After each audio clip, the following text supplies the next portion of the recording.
Welcome to the Truth Report. I'm Barry Nussbaum. Today, we're going to start by following up on our report from last month, the one when we discussed the Women's March on Washington that took place just after President Donald Trump's inauguration. If you remember, we discussed Linda Sarsour, one of the key organizers and co-chairs of that march. She is the Muslim with radical ties who became one of the four key organizers. This is the lady who promotes Sharia for America.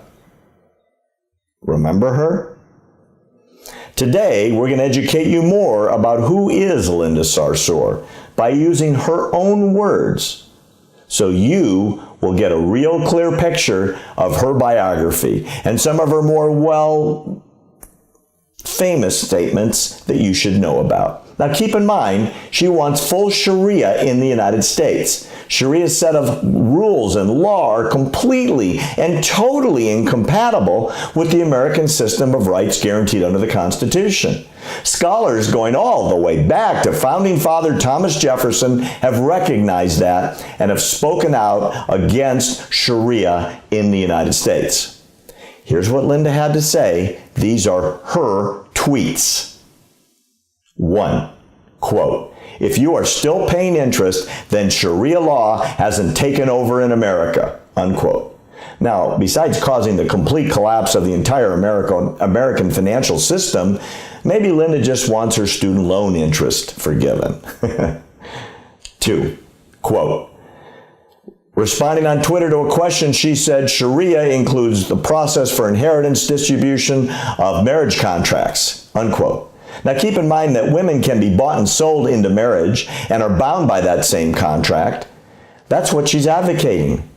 3, quote, 10 weeks of paid maternity leave in Saudi Arabia, and you are worried about women driving? Yes, 10 weeks puts us to shame, unquote.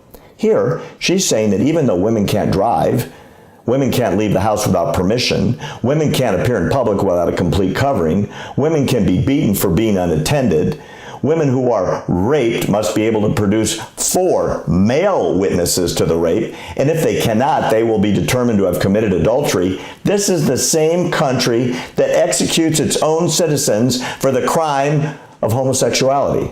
Yep, it's a capital crime there. And Linda wants to put their system above ours because they put America to shame. Number 4, quote, FYI, mandated head covering for women in Saudi Arabia is the least of their worries. Stop making it the issue. It's not, unquote. On this one, I agree with Linda. Yes, it's a despicable law, but if a woman can be beaten and imprisoned for the crime of being a rape victim, then Linda is right. Being forced to wear a covering that only allows your eyes to show is the least of your problems. As a woman, you've got much bigger issues in Saudi Arabia living under Sharia than being forced to wear a burqa. 5, quote, Sharia law is reasonable, and once you read into the details, it makes a lot of sense, unquote. Sure it does, Linda. If barbarism, slavery, torture, genital mutilation, and world domination from the Middle Ages makes a lot of sense to you, you're right. 6, quote, can't learn or teach about the history of Islam in America without talking about the Nation of Islam, unquote. And this one, quote, when we write the history of Islam in America, the Nation of Islam is an integral part of that history, unquote. These are particularly insightful tweets where she seems to be endorsing Louis Farrakhan and his Nation of Islam, the group that openly hates American society, hates American values, hates white people and Christians, and especially Jews. 7, quote, Bridget Gabrielle equals Ayaan Hirsi Ali. She's asking for an ass whipping. I wish I could take away their vaginas. They don't deserve to be women, unquote. In case you don't know, Bridget Gabrielle and Ms. Hirsi speak out against the degradation of women in the Muslim world under Sharia. Ali herself is a victim of forced genital mutilation, and her mission is to save as many young girls as possible from this horrific abuse that's justified under Sharia law.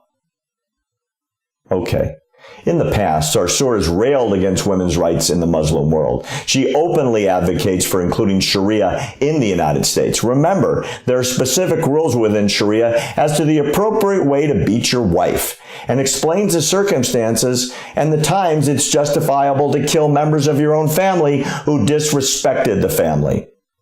In spite of the fact that she's completely and totally against the rights of women and firmly in favor of Sharia being enforced in the United States against women, she will again be speaking from a national platform to a national audience. This time, the left-wing organization Jewish Voice for Peace, which, by the way, is neither Jewish nor in favor of peace, well, unless peace is defined as the end of the State of Israel, they will host Linda Sarsour and convicted Palestinian terrorist and murderer Rasmea Odeh at its national conference in Chicago at the end of this month of March. You will just love learning about the other special guest at the conference in Chicago this month. Her name, Rasmea Odeh. This lady is a convicted Palestinian terrorist and murderer. Odeh had participated in several bombings in Israel nearly 50 years ago, while a member of the infamous terror group, the Popular Front for the Liberation of Palestine. She was responsible for planning bombs used in attacks in Jerusalem in 1969. One attack targeted a supermarket packed with people. The other targeted the British consulate. One of the bombs killed 2 students and wounded 9 other people. Odeh was sentenced to the rest of her life in prison in Israel for involvement with this terror organization and the murders she committed. She was released as part of a prisoner exchange in the 1980s, and subsequently she moved to the United States and acquired U.S. citizenship.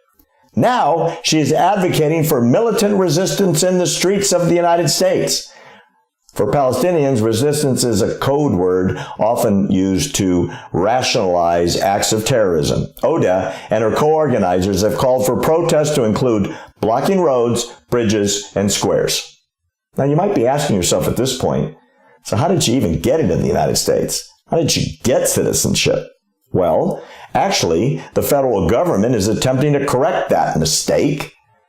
Odeh, because she was a convicted terrorist, should never have even been allowed in the United States in the first place. She came years after her release from Israeli prison in the 1980s, and in 2004, she became a U.S. citizen by concealing her terrorist background. When she filled out her naturalization forms, she answered no to questions regarding her past, if she'd ever been arrested, charged, convicted, or imprisoned. In 2014, 10 years after becoming a U.S. citizen based on false pretenses and false answers, Odeh was convicted for unlawful procurement of naturalization. In November 2014, a Detroit jury found Odeh guilty of committing immigration fraud, and in March 2015, a federal judge stripped her of her citizenship and sentenced her to a term of 18 months in prison and immediate deportation following her sentence. But Odeh, with a variety of left-wing and Islamic advocates and lawyers rallying by her side, managed to avoid serving a prison sentence and eventual deportation, at least for now. An appeals court granted her a new trial so that she could present evidence of her supposed post-traumatic stress disorder allegedly suffered while in Israeli captivity. It seems that this disorder was brought about by her being raped and tortured while being interrogated. She says this confused her many years later while filling out the naturalization questionnaire, and she interpreted the word ever, which was capitalized on the original questionnaire, to mean only the time she was in the United States. She continues to play the part of a Palestinian victim of Israeli oppression and political imprisonment, when it's she who was responsible for the deaths of 2 innocent Israeli students and many other injured. She conveniently forgot all of that background in order to slip through our naturalization screenings. And get this, members of the fake news mainstream media seem to have forgotten that as well. For example, in an article appearing on the New York Times website, The writer identified Odeh simply as the Associate Director of the American Arab Action Network. No mention of terrorism, no mention of murder convictions. Look, we need to wake up as Americans. The terrorists and their advocates are already here, out in the open, proclaiming their allegiance to a completely different political and social system that is not compatible with the American way of life. And the question is, what are we going to do about it? Education is the first step. Stay in touch. We'll follow up again on this story.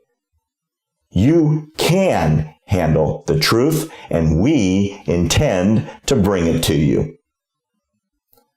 I'm Barry Nussbaum.